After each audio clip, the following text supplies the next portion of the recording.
She said it like I wasn't in the room, as if I were already a ghost.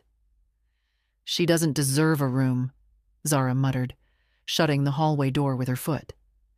"My own daughter-in-law, in my own house."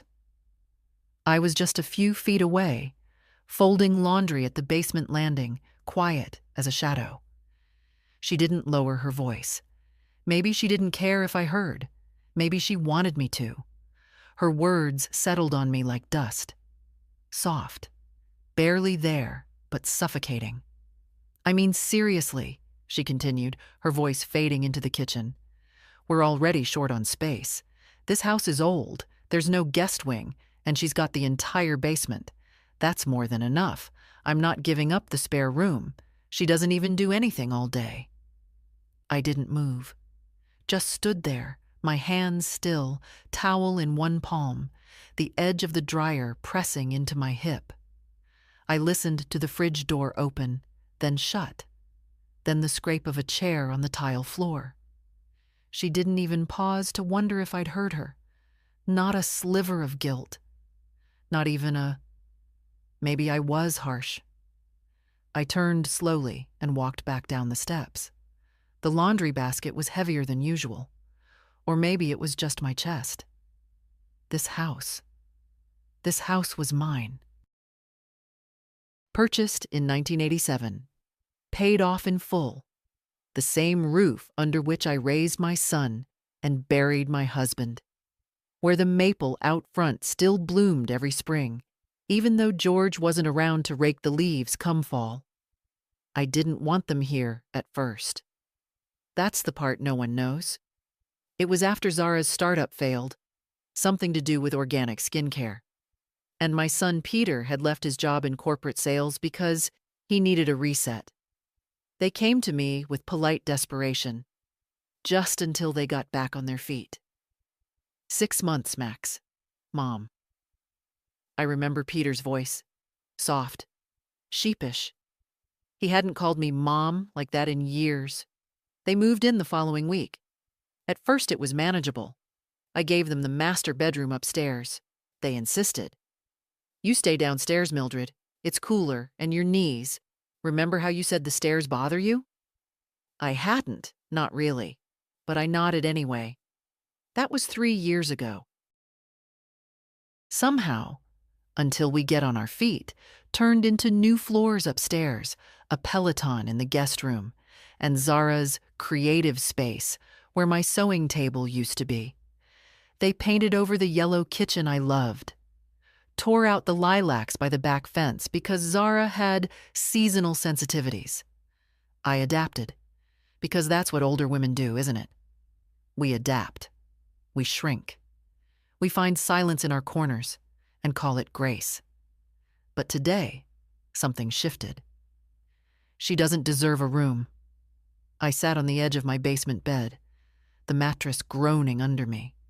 My knees ached. The space smelled faintly of detergent and cedar, the old chest where George's army coat still lay folded at the bottom. I looked around. No windows, no real closet, a microwave on a filing cabinet. My entire life, compressed into 400 square feet, like I was boarding at someone else's mercy. Doesn't deserve a room. That sentence scratched at something I hadn't felt in years, not anger, not sadness. Something deeper, a quiet, rising awareness. Like the first time you feel a lump where there shouldn't be one, a signal that something is very wrong and has been for a long time. I didn't go upstairs for dinner. They didn't notice.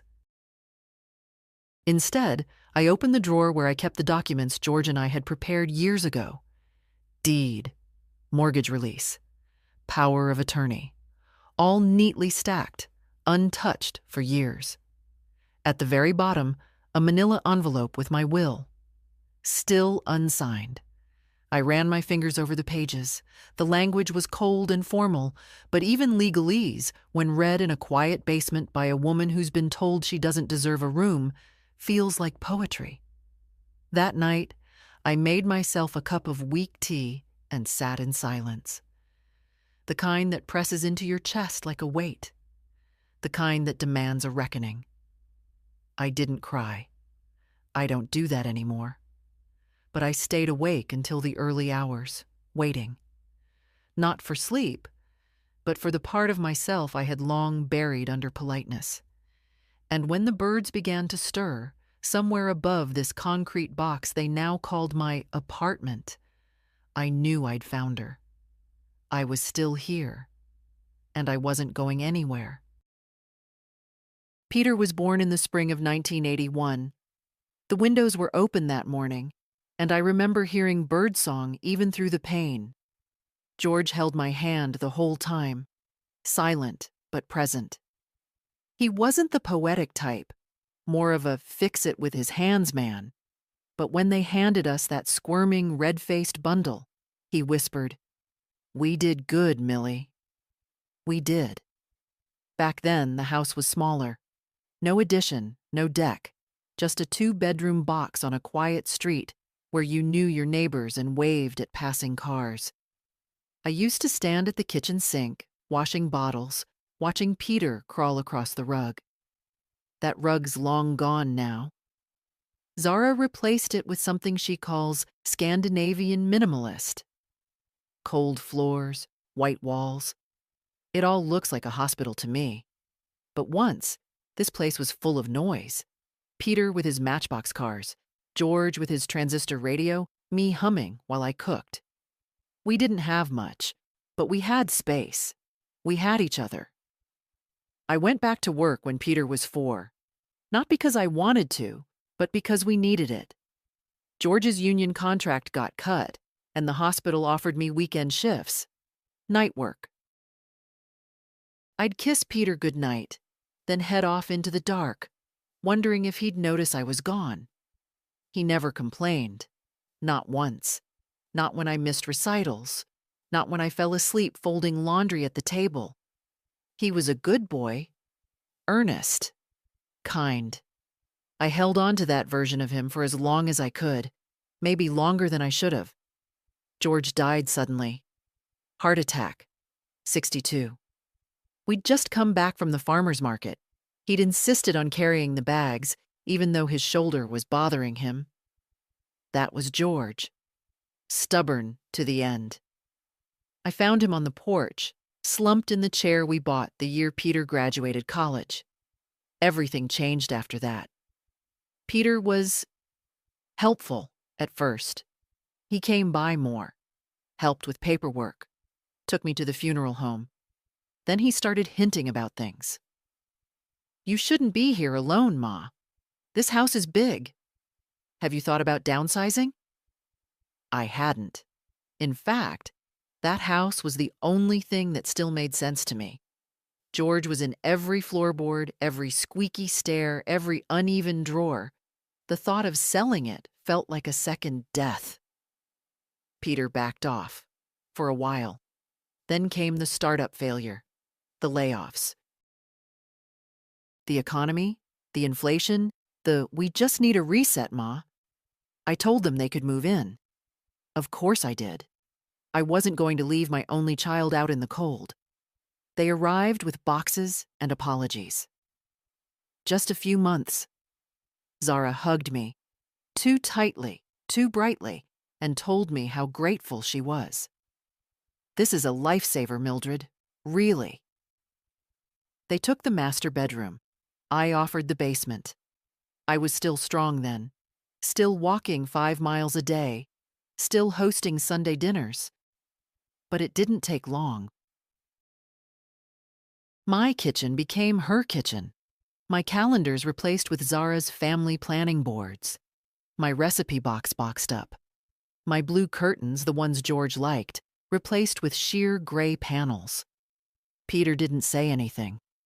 Or maybe he did, once or twice. But always with that quiet, resigned voice. "She's just trying to help, Ma. Don't take it personally." So I didn't. I swallowed it all. Every little cut. Every door that closed behind me. Every suggestion that sounded like a decision already made. They had their own dinner routines now. Smoothies. Kale. No more pot roast. No more biscuits. I stopped cooking, stopped setting the table for 3. The room that used to be my reading nook is now Zara's energy corner. She puts stones on the windowsill and sprays eucalyptus mist that makes my nose itch. I once reached for my old sewing machine in the closet and found it had been moved to the garage. "Oh, I thought we weren't using that anymore," she said. "It didn't fit the aesthetic." My life apparently didn't fit the aesthetic. Still, I stayed quiet. Because old women are supposed to be kind, generous, flexible. We're supposed to make space, never mind if there's none left for us. And then yesterday, she said it. She doesn't deserve a room. I wonder how long she's felt that way.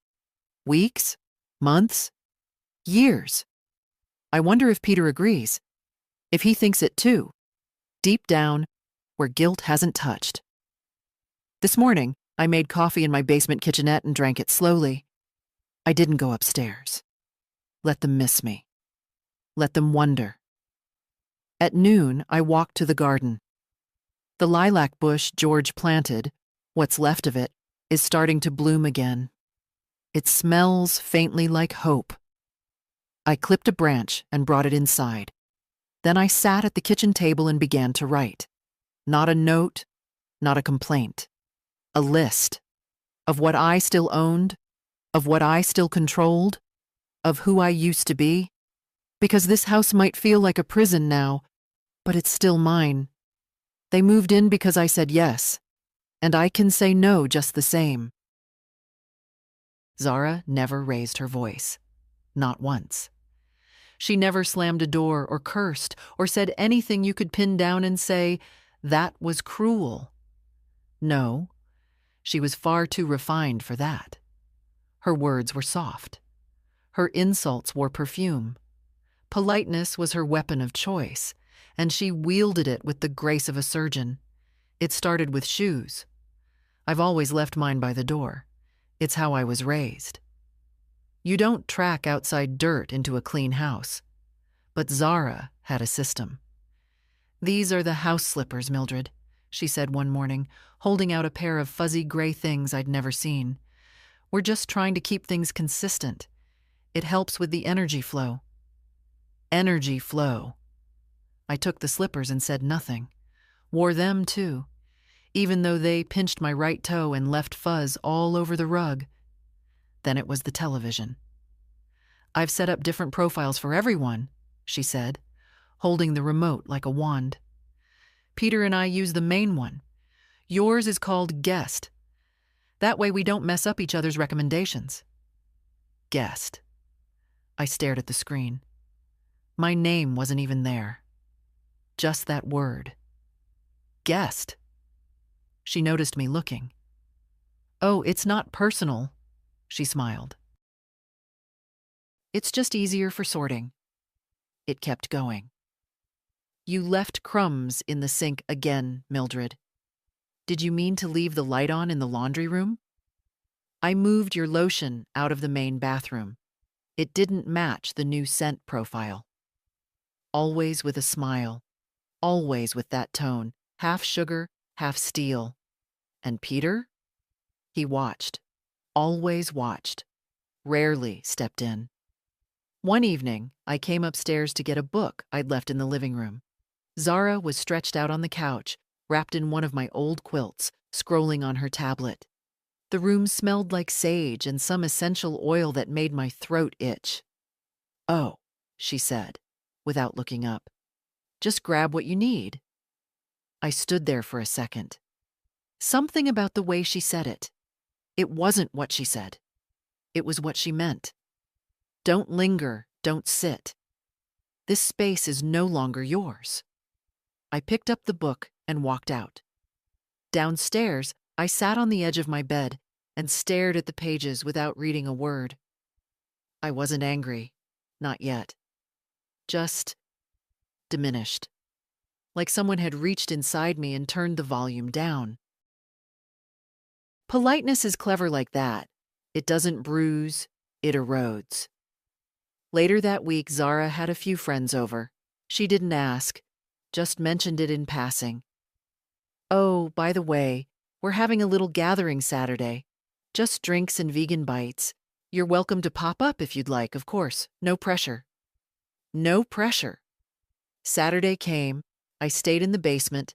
I heard laughter, music, the clink of glasses, the scent of baked brie and garlic wafting through the vents. At some point, someone knocked on the basement door. "Mildred?" a voice called.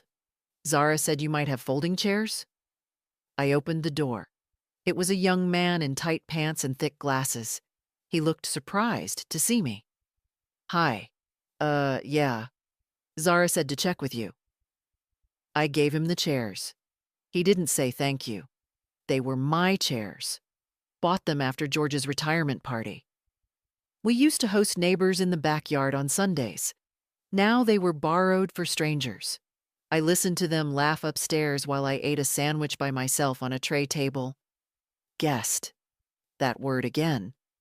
Later that night, after they'd gone, I came upstairs for a glass of water. The kitchen was full of empty wine glasses and the smell of soy candles. Zara stood at the sink, rinsing dishes.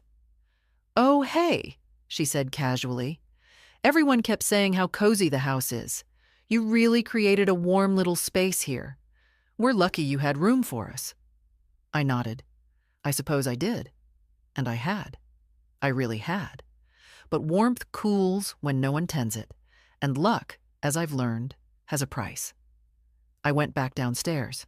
That night I wrote a new list. This time not of what I still had, but what they had taken, room by room, word by word. Tomorrow I'd find the deed, not just to the house, but to myself. They called it a temporary arrangement. Just until things settled. Just until they could get back on their feet. But that was 3 years ago. 3 years of stairs that creak above my head. 3 years of being the one who goes quiet when someone else enters the room. 3 years of living under, not beside, my own family. It started with logic. "The basement stays cooler in summer," Peter said, gesturing toward the steep stairs. "And there's a bathroom down there, right? It's more private. You'll have your own space." Your own space. The word sounded generous at the time, thoughtful even. I remember nodding, already guessing the outcome. Peter had never been good at hiding things. And Zara? She'd barely waited a beat before suggesting they take the master. "We both work from home now. We need a space that feels restorative. Mildred's room is so bright, it has the best light for yoga." Yoga. I moved downstairs the next day. At first, I kept the routine. Morning tea in the kitchen, a walk around the block, watering the marigolds, dinner at 6. But little by little, the rituals faded. One morning, the teapot was gone. I found it boxed in the garage, replaced by something called an electric pour-over system. Then came the meal plans. Zara started cooking with words I didn't understand.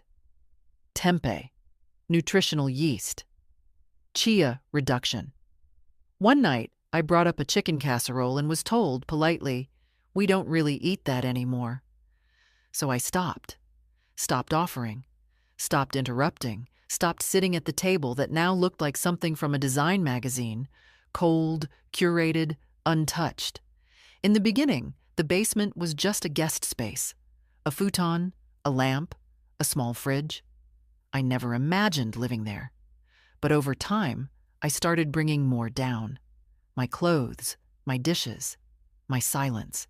And when I noticed one day that the door at the top of the stairs no longer stayed open on its own, I didn't fix the hinge. I left it. Let it swing shut. Let it say what they hadn't said out loud yet. Down there is yours. Up here is ours. I didn't fight it. I was raised to be accommodating, raised to smooth the tension out of a room, raised to believe that love is proven through sacrifice. But love doesn't lock you below and forget you're there. Zara put a rug in the hallway upstairs last year. I heard her telling someone at the door, "We keep the aesthetic very clean. We try not to let things get cluttered." I wondered then if she meant me too. Downstairs, I have my kettle now, my lamp, my chair with the worn arms and the blanket George liked. I still make tea at 6. Still say goodnight out loud, as if George could hear me. Still read the paper, even if they've long since canceled the subscription and replaced it with some app. Once I heard Zara on the phone with a friend. "Yes, we're still at Peter's mom's place, but it's working out fine. She's sort of retired into the downstairs area." Retired. Into. As if I were a tired old ornament they tucked away. As if the downstairs swallowed me whole and they just moved on. One night I asked Peter, gently, about their plans. "Oh, we're still figuring things out," he said. "The market's crazy right now." That was last year. This year, Zara ordered new furniture. A sectional, sleek and low, with cushions that feel like cardboard. It arrived on a Tuesday, and I heard her giggling as she arranged it. "This house finally feels like ours," she said. Ours. That word stuck with me all week. That night, I stood at the foot of the stairs and looked up into the silence. I didn't climb them. I just watched the crack of light under the door. A line drawn between who I was and who I had become. Mildred from the basement. Mildred who doesn't come up anymore. Mildred who's supposed to be grateful just to exist on the fringe. But I know what I own. And I know what I've built. They moved in because they had nowhere else to go. And I let them. But that doesn't mean they get to rewrite the story. Because this basement? It isn't my final chapter. It's the quiet before the return. It was the smell that gave it away. Lavender and something citrusy, sharp and artificial. I knew it wasn't mine. I never liked scents that forced themselves into the air. I walked past the room at the end of the hall, the one that used to be mine, and the door was cracked open just enough. Inside, the soft glow of salt lamps, a rolled-up mat on the floor, a shelf of neatly arranged stones and diffusers, my quilt gone, my old chair gone. Even the curtains had changed. Zara stood in the center of it all, stretching up to the ceiling, slow and serene, like she was posing for a photograph. "Oh, hey, Mildred," she said mid-stretch, not even startled. "I meant to tell you. I turned the spare room into my wellness corner. Hope that's okay." Spare room. It wasn't the spare room. It was mine. My room. The one George and I painted yellow back when we thought color could keep out the dark. The room I'd returned to after he died, where I read his letters and slept in the bed we'd shared for 38 years.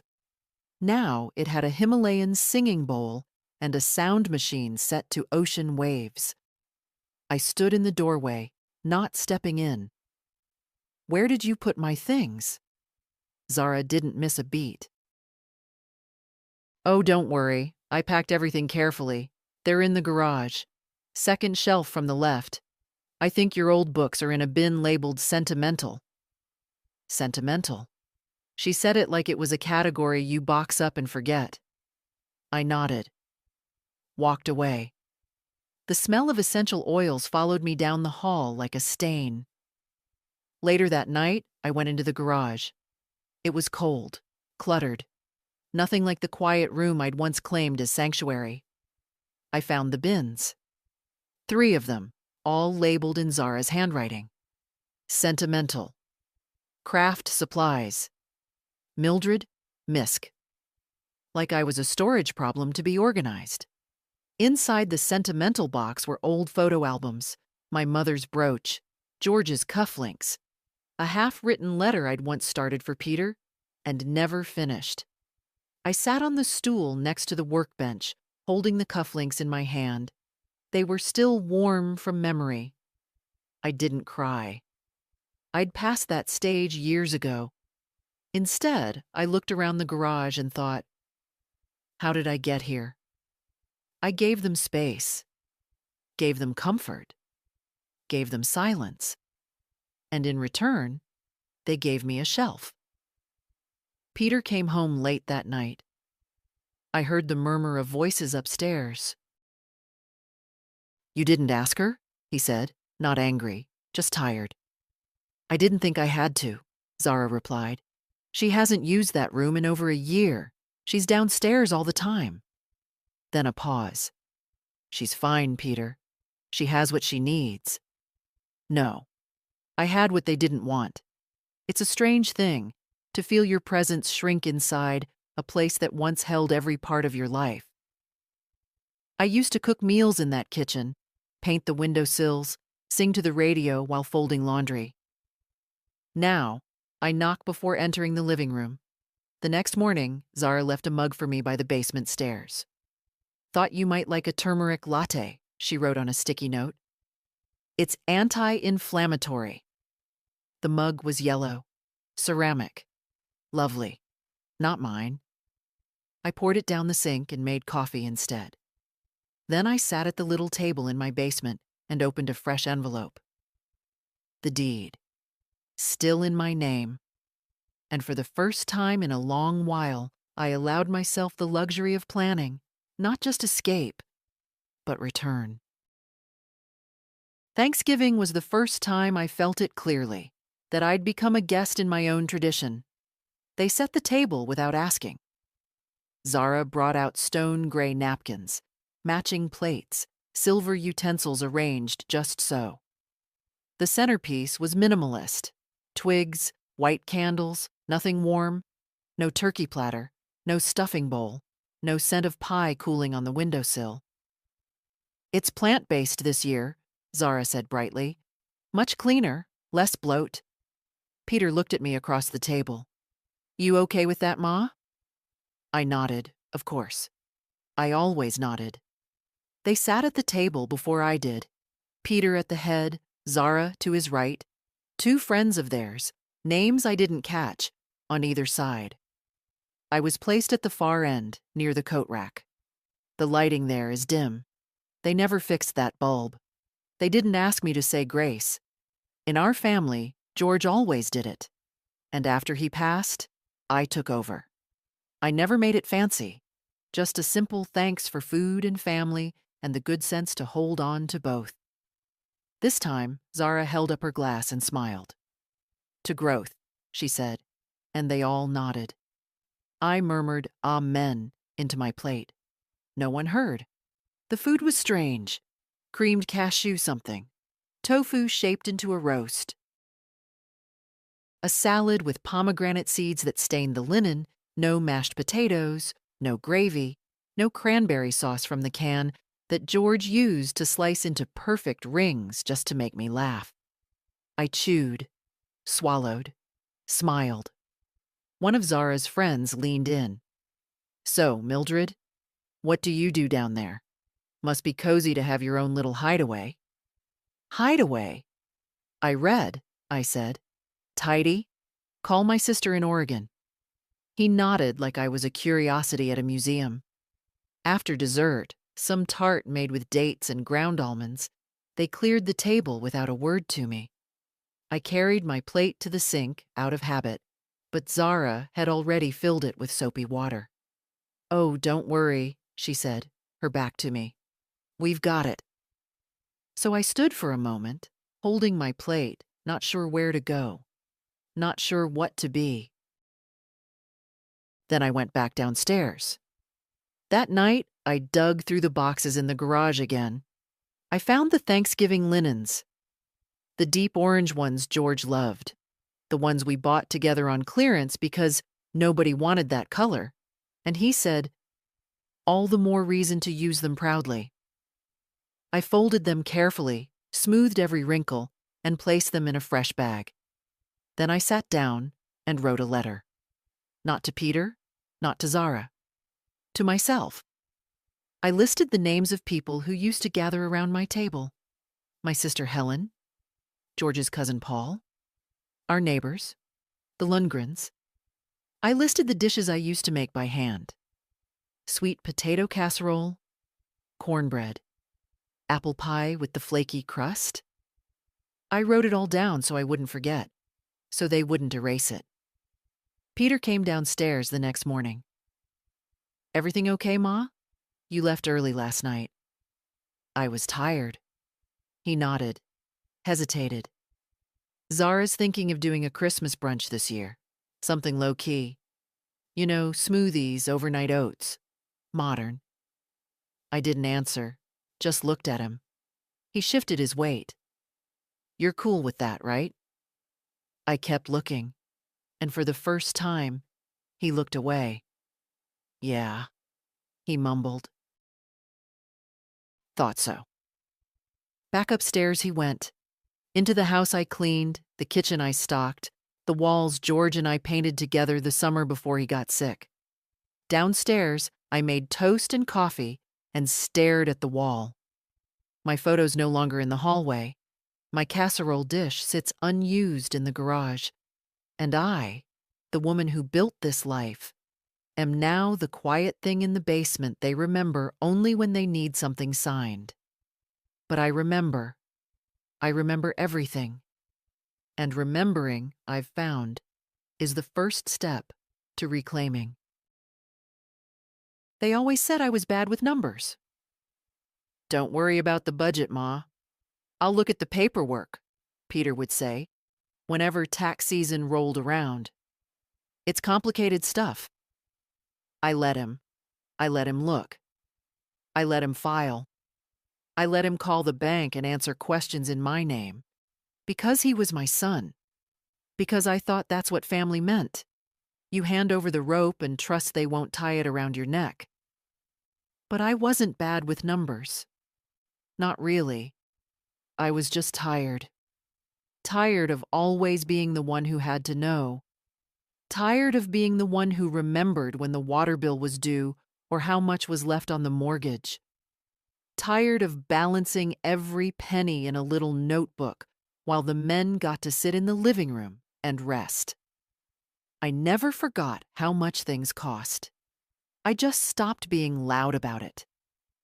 The week after Thanksgiving, I opened the file box under my bed. It's old. One of those accordion folders from the drugstore, fraying at the edges, full of labeled tabs. I flipped through them. Taxes, utilities, house repairs, medical. Peter. That last one was thick. I opened it. The first page was a check copy from 2009, $5,000. For the new car, I'd written in the memo. He had a job interview across state lines, said his old car might not make it. I sent the money that day. Then came the receipts. $200 for dental work. $800 for a short-term loan he said he'd return within weeks. $9,000 to cover rent when Zara lost her job the first time. I turned page after page, every one of them filled with numbers, dates, promises, apologies. Not once had they offered to repay me. Not once had they asked if it was too much. They just assumed, because I never said no. Even after George died. Even after I downsized my own expenses. Even after I stopped going to the salon and started cutting my own hair. "You don't need to stress about money," Peter said once, when I hesitated over a gift they wanted to buy for Zara's niece. "You're comfortable." Comfortable. That word again. It's always women like me who are expected to be comfortable. Not flashy, not needy, just quietly fine with whatever comes. I called the bank the next day, asked to speak to my advisor, a polite woman named Denise. "Yes, Mrs. Hawthorne. What can I help you with today?" "I want to review all the withdrawals from the last 12 months. Anything related to Peter or Zara." She hesitated. "Do you want me to include joint authorizations?" Especially those, I said. An hour later, I had the printout. $1,500 for home furnishings, $2,800 labeled HVAC upgrade, $4,200 for property tax advance. I didn't recognize some of the amounts. Turns out, Peter had added himself as an authorized user years ago. Just in case, he'd said. Just in case I stopped existing, apparently. I closed the folder and sat still for a long time. It wasn't the money. It never was. It was the certainty with which they took. The ease. The belief that my silence meant consent. That because I'd nodded through years of small cuts, I would lie still for the bigger wounds too. But I know what things cost. The ceiling fan. George installed the summer Peter turned 10. $130, not including labor. The school trip to Washington that Peter almost missed because we didn't have enough. $270, saved over 6 weeks by skipping meat on Sundays. The wedding Peter and Zara wanted in the country barn with the string quartet and lavender bundles? $18,000, pulled from the retirement savings George and I never got to use. I remember all of it. And I know the cost of kindness. Because I've paid in full.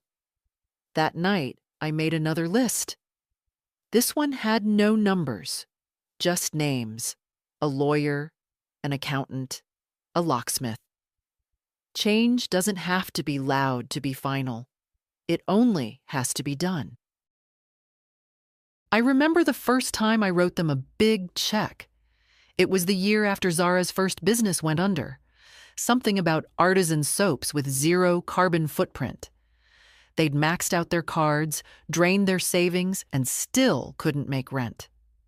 Peter called, voice tight and low. "It's just a rough patch, Ma. We'll be back on our feet in no time, just a small bridge loan." "A bridge," he said, as if I were the river they had to cross. I wrote the check. $10,000. I mailed it with a note that read, "Take care of yourselves. I know things will turn around." No reply, not even a thank you. Later, when I asked if they received it, Peter said, "Oh yeah, we meant to call. Things have been hectic." Then he talked about Zara's new plan, something about sustainable baby clothes, even though they weren't having children. That's when I first felt it. That pull in my chest, not quite pain, but close. The realization that I was no longer part of their future, only their fallback. Over the years, the checks kept coming, not always large. Sometimes just a few hundred here, 1,000 there. Birthday gifts for people I'd never met. Deposits for vacations I wasn't invited on. "It's easier if you just send it directly," Zara would text. "Less messy with our accounts." Messy? That's what I'd become. A variable in their spreadsheet. A convenience. And the saddest part? I kept giving. Not because I believed their promises, but because I didn't know how not to. My hands had become used to the motion. Write, sign, send, wait. Wait for gratitude that never came. Wait for a call that wasn't about money. Wait to matter again. Once I asked Peter if he remembered how George and I used to sit down every Sunday and go over the household budget. A ledger, a calculator, coffee on the table, jazz on the radio. He blinked at me. "That sounds exhausting." It wasn't. It was grounding. It was real. It meant we knew what we had and what we didn't. And more than that, we respected it. That's what's missing now. Not money. Respect. One day, I overheard Zara on the phone. She was in the living room, pacing with her Bluetooth in. I was coming upstairs to get my gardening gloves, forgotten again, and I stopped when I heard my name. "No, we're not paying rent," she said. "Peter's mom owns the place. She doesn't charge us anything. I mean, come on, she barely uses it." Barely uses it. I stood in the hallway, invisible. "She's old," Zara continued. She's got her little setup downstairs. Honestly, it works out perfectly. It's like she's not even here. That was the moment something cracked, because I had paid for everything: the mortgage, the upgrades, the roof after the hailstorm, the new fridge when Peter and Zara decided the old one was too loud. And somehow, I'd become a ghost in the home I built. The next morning, I opened my checkbook. Not to write, to close it. Then I gathered all the old stubs, the receipts, the payment copies. I stacked them neatly and tucked them into the back of the drawer. My hands trembled, not from age, but from certainty. Peter came downstairs later that afternoon. "Hey, Ma, we were thinking of switching internet providers. The new setup costs about $350 to install. Could you—" "No." He stopped mid-step. "What?" "I said no," I repeated, calm, clear. "You'll have to pay for it yourself." He looked at me like I'd spoken another language. "Is everything okay?" "Yes," I said. "Everything's finally okay." He stared at me for a long moment, then turned and walked upstairs. No argument, no shouting, just shock. Because when people grow used to your silence, they never know what to do with your voice. That night, I lit a candle in the basement. Not for prayer, not for ritual. Just to mark the end of something. The end of writing checks to prove I mattered. The end of apologizing for taking up space. The end of financing a family that didn't see me as part of it. They remodeled the kitchen last spring.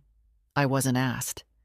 Peter told me over breakfast, coffee in his hand, slippers on his feet, speaking casually like it was a weather update. "Zara's thinking of redoing the cabinets, something light and modern, maybe quartz counters. You cool with that?" I looked at him. "The cabinets are fine. They're outdated. They hold dishes." He smiled, like I'd missed the point. "It's more about feel. She wants a space that reflects who we are." We. The contractor arrived 2 weeks later. Loud, friendly, all elbows and dust. I stayed out of the way. Downstairs. Uninvited. When it was finished, the kitchen looked like something from a magazine. Gleaming surfaces, matte black fixtures, lights that dimmed with a clap. Zara posted pictures online, captioned, "Manifesting modernity in our forever home." Our forever home. I stood in the doorway the first morning after it was done and barely recognized where I was. Gone were the ceramic knobs George installed himself. Gone was the floral wallpaper we picked out during our 25th year together. Faded, but still holding the corners like memory. I reached for a teacup and found an empty shelf. Every piece of china I owned, my mother's pattern, soft pink with a gold rim, gone. I asked Zara about it. "Oh, I packed those away," she said. "They didn't really fit the new vibe. We've got these now, stoneware, organic shape, neutral tones." I turned one in my hand. It was heavy, cold, charmless. "Where are my cups?" "In the attic, I think, or maybe the garage." No apology, no flicker of remorse, just a shrug. Later that day, I found the box in the garage, marked "Old China, Fragile." Shoved under gardening tools and a stack of yoga mats. I opened it. The cups were wrapped, mostly intact. One had cracked. My favorite. The one with the faint chip on the handle where George had knocked it against the sink in '97. I sat on the floor and held it in my lap. Zara had replaced my kitchen, my rituals, my things, and no one called it what it was: erasure. Not loud, not violent. Just one quiet removal at a time. A cup here, a curtain there, until one day you're the stranger in your own story. Even the sounds had changed. The microwave now beeped with a soft chime. The drawers closed themselves. The fridge made noises like a robot sighing. No life, no warmth, just efficiency. I missed the rattle of the old kettle, the groan of the freezer door, the way the windows steamed up when I baked pies, and Peter used to draw hearts with his fingers. I went back downstairs with the cracked cup, cleaned it, set it on my shelf. I wouldn't use it. It didn't feel right, but I needed it near me, to remember, because memory is all I had left of my time up there. I used to be the keeper of that house. Now I was the tolerated tenant below. A week later, Zara hosted a brunch. 12 people, all bright voices and white teeth. She didn't tell me. I heard the clinking of glasses, the blender whirring, the sound of her voice leading a toast. Peter came down afterward. "You should have joined us, Ma. Everyone asked where you were." No one asked. He rubbed the back of his neck. "Zara said you'd want the quiet." "She says a lot." There was a long silence. He looked around the basement, at the lamp with the crocheted shade, the bookshelf with its sagging middle. At me? "You should come upstairs more." "And where would I sit?" He opened his mouth, then closed it. I didn't wait for an answer. Instead, I turned on the kettle.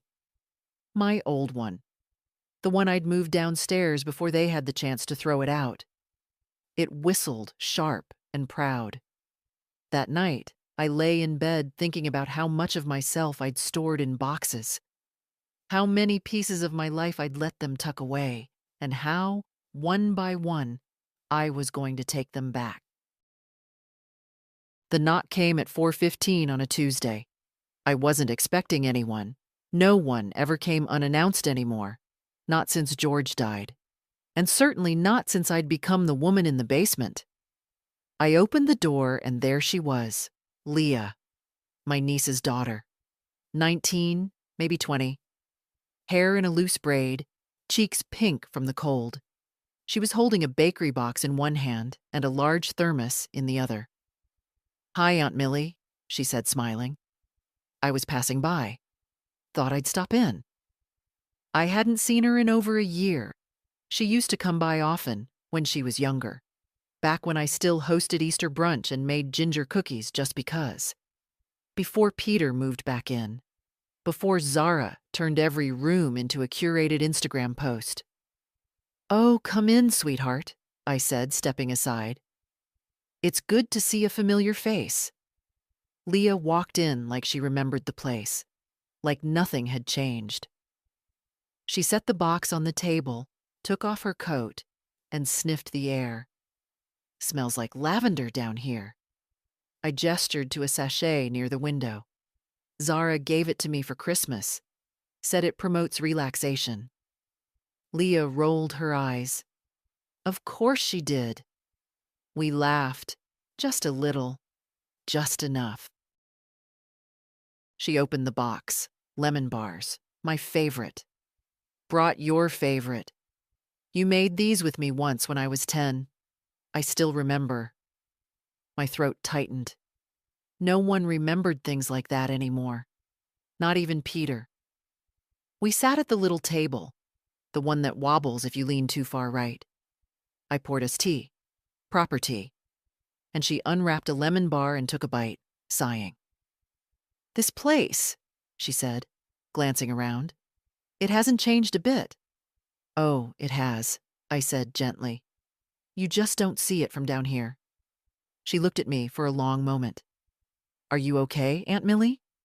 I wanted to lie, to nod and say yes, that it's cozy, that I like my quiet, but I didn't. "I'm tired, Leah." "Of what?" "Of being treated like furniture someone can't quite throw out but doesn't want to see." She set her lemon bar down. "They've changed everything upstairs. The kitchen, the living room. My teacups are in a box. My chair is gone. I'm not asked to dinner anymore unless they need me to pay for it." Leah blinked. "That's awful." "They don't think it is. To them it's normal, efficient. They say it's easier this way, that I like my space. Do you? I like my house. I like my voice. I like being part of things, not tolerated in the basement like some fragile relic. Leah reached across the table and took my hand. Her fingers were warm, steady. They don't deserve you. I smiled. It's not about what they deserve. It's about what I allow. And that, I'd finally begun to see, was the difference. I've started making changes, I added. I've reviewed the deed. I've contacted a lawyer, a financial advisor, a locksmith. Her eyebrows lifted. Seriously? Seriously. Are you going to? Not yet, but soon. She nodded, then looked around the basement again. Can I ask you something? Of course. Why did you let them move in? That question struck deeper than she knew. Because they were struggling, I said. Because I loved my son. Because that's what women like me do. We give until there's nothing left but the giving. And they just took. I nodded. And I let them. We sat in silence for a while, sipping tea. The kind of silence that isn't uncomfortable. The kind that makes you feel seen. Before she left, Leah hugged me tight. You were always my favorite, she whispered. After she was gone, I stood by the window for a long time, watching her drive away, the box now empty, the thermos still steaming in the cold air. Someone remembered me. Not for money, not for errands, not for usefulness. For me. That night, I took out the box labeled Mildred Misk from the garage. Inside, among the forgotten pieces of my life, I found the quilt George and I used to lay on for summer picnics. The fabric was worn thin in places, but it still smelled faintly of grass and sun. I brought it downstairs, shook it out, and folded it over the back of my basement chair. No more boxes. No more putting myself away. Tomorrow, I'd visit the notary. And the day after that, the locks. Because someone remembered me, and I was starting to remember myself. They didn't mean for me to hear it. That's what made it worse. It was a Thursday afternoon, quiet, gray, the kind of day that makes your bones hum. I'd come upstairs looking for my gardening gloves again. They were never where I left them anymore. Zara had a habit of organizing without asking. The hallway was empty, but I heard voices coming from the office. Peter's voice, low and tense. I'm just saying, we should start thinking about next steps. She's not going to live down there forever. Then Zara, of course not. But we have to be smart about this. Something in her tone made me stop just outside the door. I know eavesdropping isn't noble, but sometimes truth hides behind closed doors, and if you don't go looking, you live in someone else's version of your life. She's getting older, Zara said. More forgetful. You heard her last week. She couldn't remember the name of her doctor. I had remembered. I just couldn't recall it at that moment. A slip. A moment of tiredness. Not a diagnosis. Peter mumbled something I couldn't catch. Zara continued, firmer now. Look, we're living here. We're maintaining everything. If we want to refinance or sell eventually, her name on the deed is going to complicate things. There was a pause. Have you talked to her? He asked. Not directly, she said. But if we bring up safety, maybe mention a nursing facility, she might sign something. She's proud, but she's also, you know, meant forgetful, soft, weak. She's old, Zara said simply. She'll forget. That line, she said it so easily, like she was describing the weather. I stood there frozen. Not because I was surprised, but because I wasn't. I'd felt this coming for months. The way Zara started talking slower around me, like I was learning English for the first time. The way Peter had gently offered to take over managing my appointments.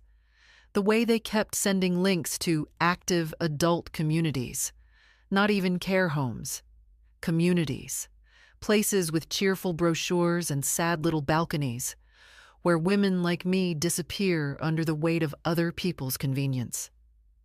I stepped back, quietly, like a ghost in slippers, back down to the basement. My knees ached, but I moved fast. Fury will do that. It makes you young for a moment. In the quiet of my room, I laid everything on the table. The deed, the power of attorney form, unsigned, the folder from the lawyer, the contact sheet for the notary, the letter I'd written to the bank manager.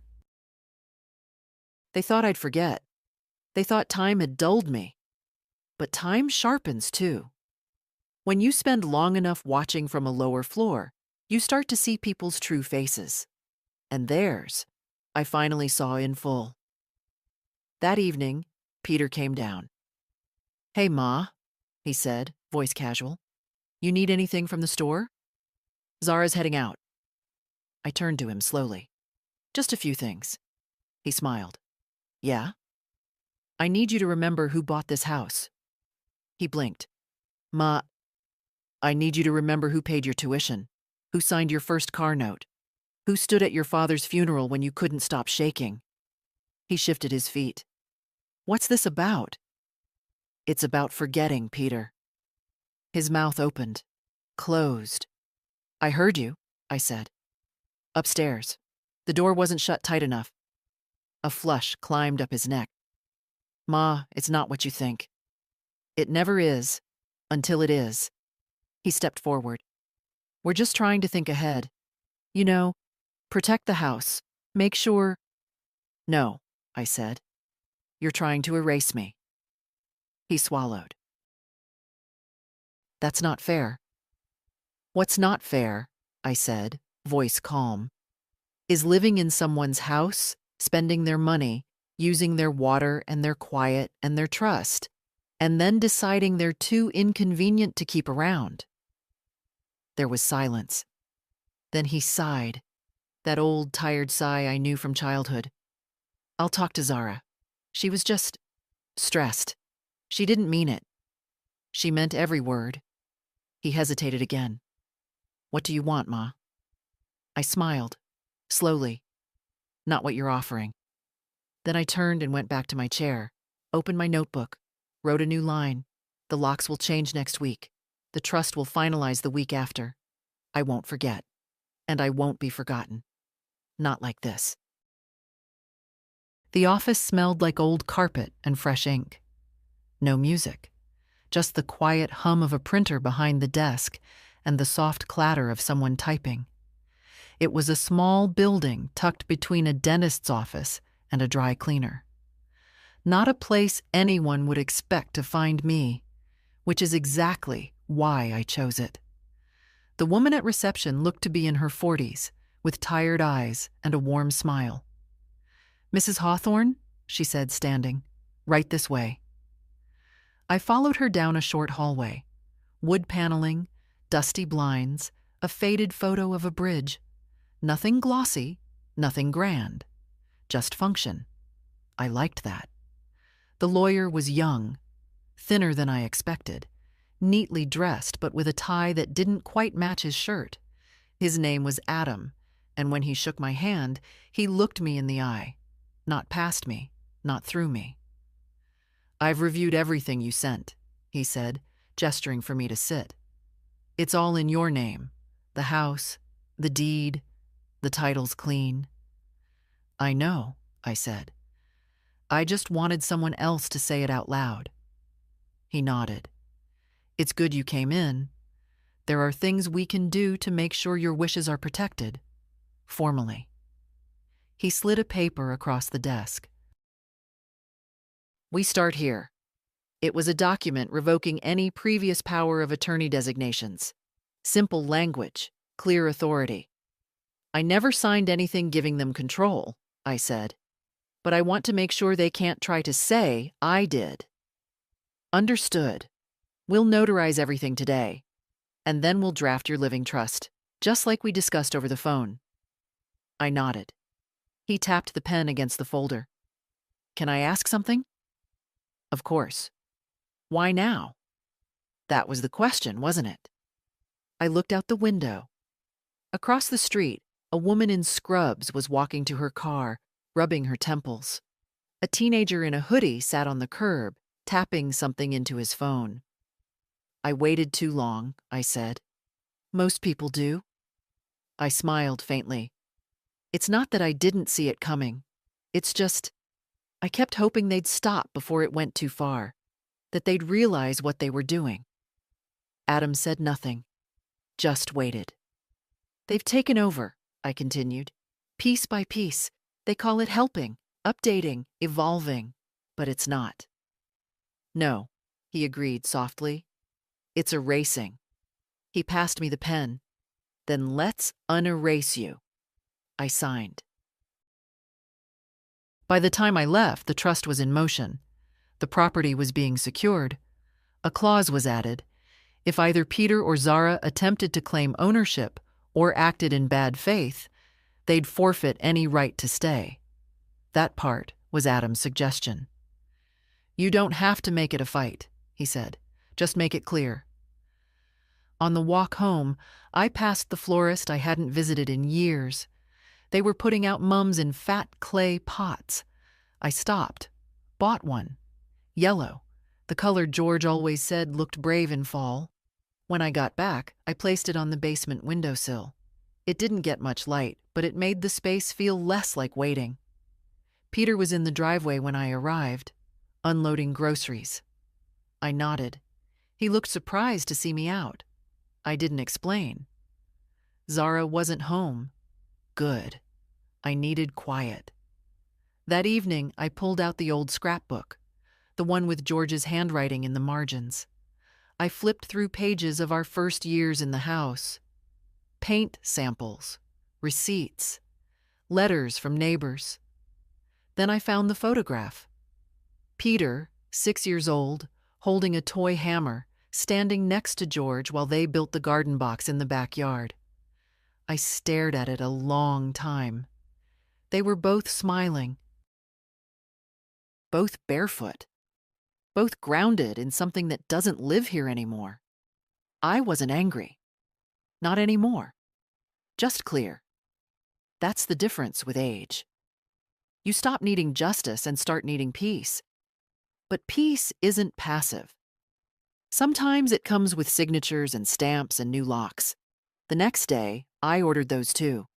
New locks for every door, not to shut them out, just to remind them who holds the key. I made a list. Notarized trust. Done revoke POA. Done locks. Scheduled letter to Peter. Drafted letter to Zara. Unnecessary. Because she already knows. They both do. They just never thought I'd act. But I am. Because I saw a lawyer in secret. And now I don't need secrets anymore. They noticed before I told them. The locksmith came early, just after 8 a.m. A kind man, older, too, with hands that knew their way around stubborn bolts. He didn't ask questions. Didn't blink when I said the locks needed replacing on every door, including the back and garage entrances. Doing a bit of a reset? He asked as he worked. Yes, I said. A very overdue one. Peter was out. Zara was still asleep upstairs. She'd taken to sleeping in late since her digital detox. I heard the creak of the floorboards as I made tea and the soft click of her bedroom door opening. When she came into the kitchen, the locksmith was just finishing the back door. She froze. Who is that? I sipped my tea. His name is Reggie. He's replacing the locks. Her eyes flicked from me to the man at the door, then back again. Why? Because it's my house, I said calmly, and I no longer feel safe with the old keys in circulation. Her face tightened. Are you implying we're a threat? I'm implying nothing. I'm acting. There's a difference. She glanced toward the front door, then back toward her phone on the counter. Peter needs to be part of this discussion. I smiled. He's not. She stared at me, mouth slightly open, like someone watching a mirror crack. The locksmith interrupted gently. All finished. Here's your set, ma'am. I've labeled the keys: front, back, garage. Do you want a spare for emergencies? I've already arranged for one, I said. Zara crossed her arms. We don't get keys? I handed her an envelope. Inside, a letter. Polite, direct. Dear Peter and Zara, as of today, access to the home will be limited to residents named on the property deed. You are not. You may remain here until the end of the month. After that, alternative arrangements will need to be made. This is not a punishment. It is a boundary. Mildred Zara's hands shook slightly as she read it. You're evicting us? No, I said. I'm reclaiming myself. She opened her mouth, closed it, then picked up her phone and dialed Peter. I went back downstairs. 20 minutes later, Peter came home. I heard the door open, then the rattle as he tried the handle again. Zara let him in. They stood at the top of the stairs, waiting. Peter called down. Ma? I looked up from my chair. You changed the locks? Yes. He stepped down one stair. Why? You know why. Ma, come on, let's talk. We're talking now. He sighed. This isn't you. I met his eyes. It is now. He came all the way down, sat across from me, looked smaller than usual. I wish you'd said something sooner. I did. You just didn't listen. Zara hovered in the doorway, not speaking. Peter leaned forward. We didn't mean to push you out. But you did. Silence. Then I stood, opened the folder on the table, pulled out the trust documents, the deed, the formal notice of intent to reclaim full residence by month's end. You have 3 weeks, I said. I've already contacted movers if you need a referral. Mildred, Zara started, her voice tight. This is expected, I said, and earned. Peter looked like he might cry. I didn't. You always said you wanted us to be okay, he said. I still do, I answered, but not at the cost of disappearing myself.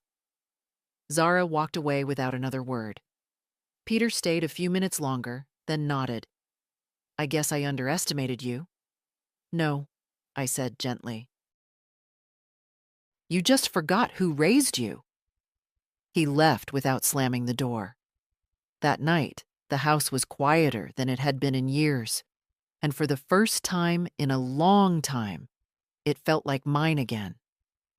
I poured myself a glass of wine, sat in the kitchen, the real kitchen, not the basement one, and ate dinner on one of my mother's old plates.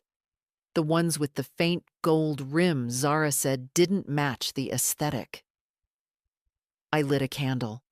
I breathed, and I didn't apologize. Because the locks had changed, and so had I. The word came 2 days after the locks changed.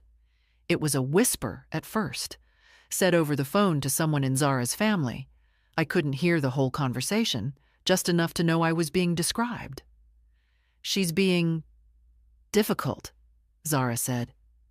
No, not sick, not confused, just cruel, cruel. I sat in the living room, holding a warm cup of coffee, letting the word hang in the air like smoke. I repeated it in my head slowly, as if hearing it in her voice might dull the sting. I had been called many things in my life. Dependable, soft-spoken, generous, traditional, stubborn once or twice, but only by George and only when I was right. But never cruel. Not even after my mother's funeral, when my sister accused me of keeping the good dishes for myself. Not when George's brother asked for a loan we knew would never return. Not when I told Peter no for the first time in his life. Cruelty was something sharp, deliberate, a cold act meant to wound. What I had done was something else entirely. I had said enough. That morning, they avoided me. Peter went to work early. Zara stayed in the guest room with the door shut, her movements soft but intentional, like a person trying not to rattle a cage. I cleaned the kitchen slowly, deliberately, not to make a point, not to prove anything, but because I missed the feel of it, the sponge in hand, the warmth of the faucet, the smell of lemon soap. I opened the windows. I let in the air. I put my teacups back in the cabinet, one by one, each like a piece of myself returned. At noon, I heard the garage open, a moving company, boxes, labeled things, furniture wrapped in plastic. They hadn't told me they'd started packing. They didn't need to. Their silence said more than their voices ever could. At one point, Zara brushed past me in the hallway, arms full of folded linens, some of mine, some of hers. She didn't look at me, but she did speak. I don't know how you can live with yourself. Her voice was flat, but beneath it, I could hear something trembling, rage, maybe, or pride, bruised and desperate.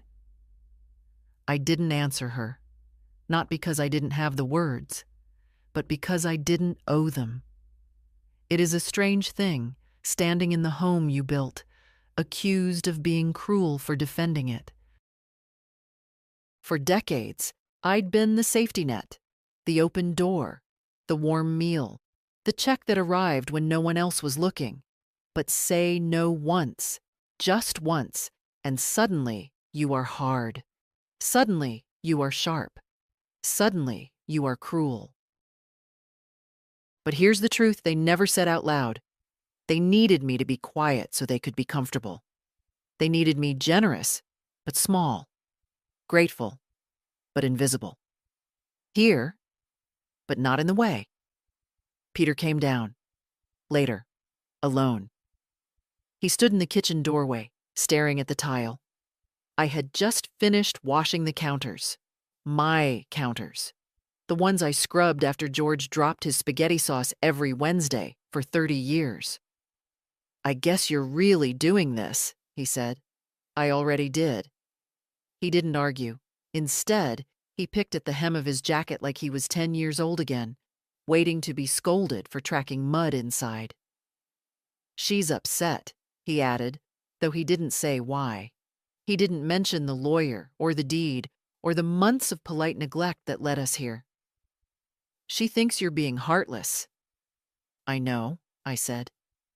He looked at me then, really looked, and I saw something in his eyes I hadn't seen since he was a boy. Fear, but not of me, of himself, because somewhere inside, he knew I was right. He didn't say sorry.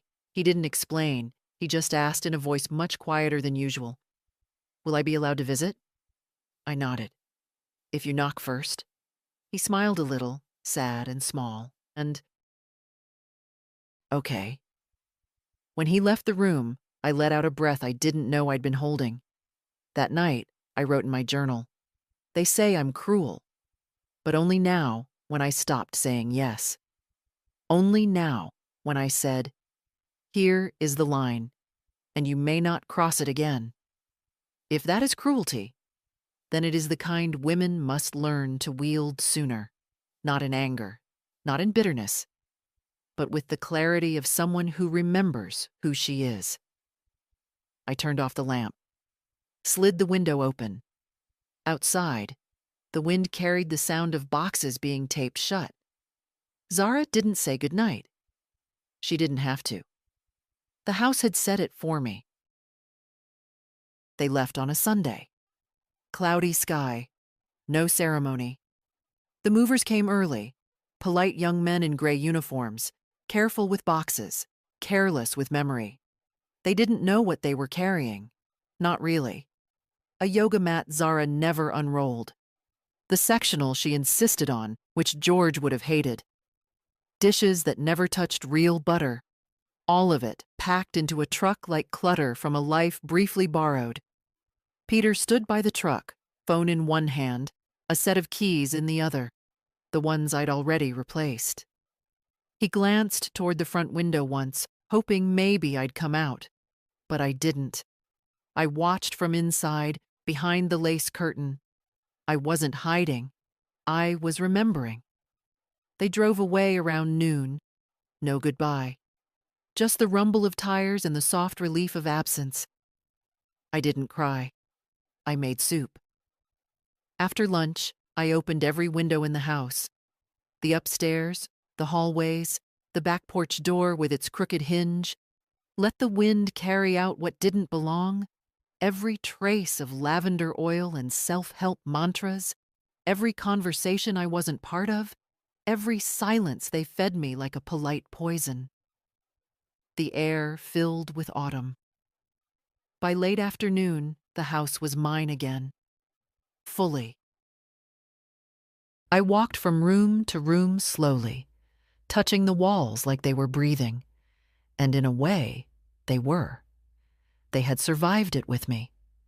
The dining room that once held 20 people on holidays. The stair rail George had sanded smooth with bare hands.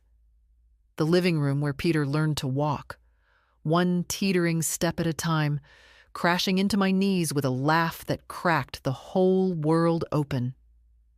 I found the box labeled "Sentimental" in the garage and brought it inside. Unpacked every teacup, every photo, every piece of my life they said didn't match the aesthetic. I set the table, my table, with the good plates. I lit a candle. Played the radio softly, the way George used to like it, static and saxophones. And then I sat. Not as a guest, not as a ghost in the corner, as the woman who built this life.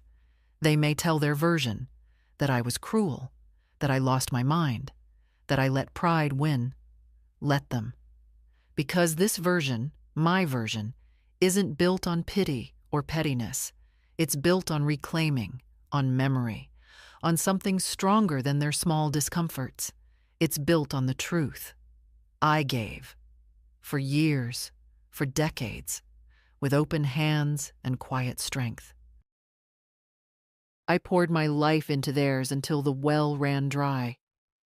And when I finally asked to be seen again, to be respected, to be let back into the very rooms I made possible, they called me difficult, old, unwell, cruel. But what I did wasn't cruel, it was clear. And clarity, as I've learned, is not always kind. It strips away illusions. It says, "This is mine, and you cannot take it from me anymore." I stood on the back porch that evening and watched the sun slide down behind the maple trees. The wind tugged gently at my sleeves. The mums I'd planted bloomed quietly beside the railing. A few of the neighborhood kids played ball across the street. Leah came by just before dusk. She brought me a pie. Warm. Apple. Said she made it from scratch. "Thought you might want company," she said, stepping into the kitchen like it was hers too. Like she knew where the plates were, like nothing had changed, and yet everything had.